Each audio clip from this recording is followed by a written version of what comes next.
Hi guys, ngayon tuturuan ko kayo kung paano mag-remove ng background. Una, punta kayo sa PixArt. Then connect nyo lang sa Google o FB. Pag na-connect nyo na, ayan, pindutin nyo lang yung add. Tapos, click nyo na yung photo na i-edit nyo, natatanggalan nyo ng background. Yan, may ads dyan, i-skip nyo na lang.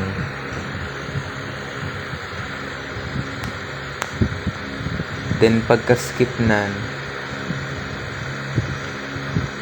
ito yung i-click nyo dyan. Ayan, scroll nyo lang, tapos ayang cut out, i-click nyo yan. Pag-click nyo yan, ito lalabas.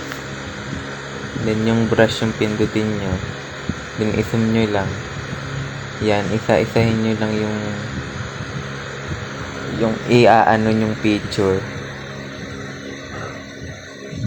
Piliin nyo lang yung part ng picture na hindi makakat. Yan. Isa-isahin nyo lang. Then pag may sumobra dyan, pwede namang i-erase. Medyo matagal pa yan.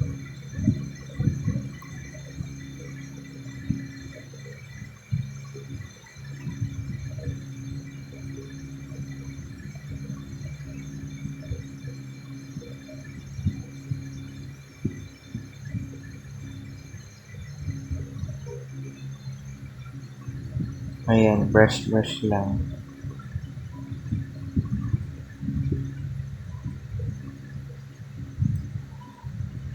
So, ayan. Kabila naman.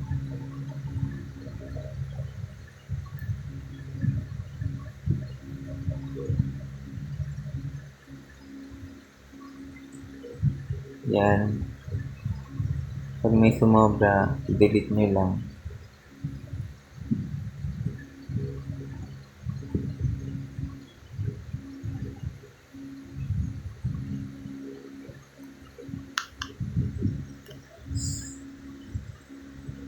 So, ayan.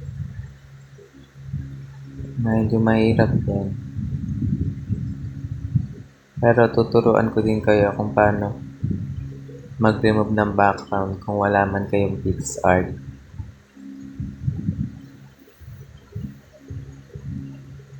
Para madali. Pero kung gusto nyo, PixArt din. Pero may anyway pa naman para mag-remove ng background kahit di ka gumagamit ng anumang application. So ayun, na ano mo na lahat ng pindutin mo yung mata dun sa taas. Then kung ayos ba, ayusin mo kung may mali man. Diba? Ayan, erase mo lang yung mga sobra. Yan, pag na-erase mo na, yan, ayusin mo lang. Yan, ganyan. Then, pag naayos mo na, pwede mo na siya i-save. Then, dun naman tayo sa kung wala kang PixArt. Then, ganito, punta ka lang sa Chrome. Tapos, search mo yung remove background.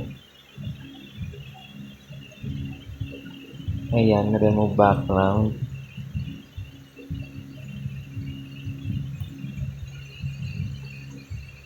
Then, ayan lalabas. Pindutin mo lang yan. Then, pagka-click mo yan, pindutin mo yung upload image. Then, click mo lang yung re-remove mong background na picture. And antayin mo lang siya. Mabilis lang yan. Ayan. Pag ganyan, mabilis lang yan.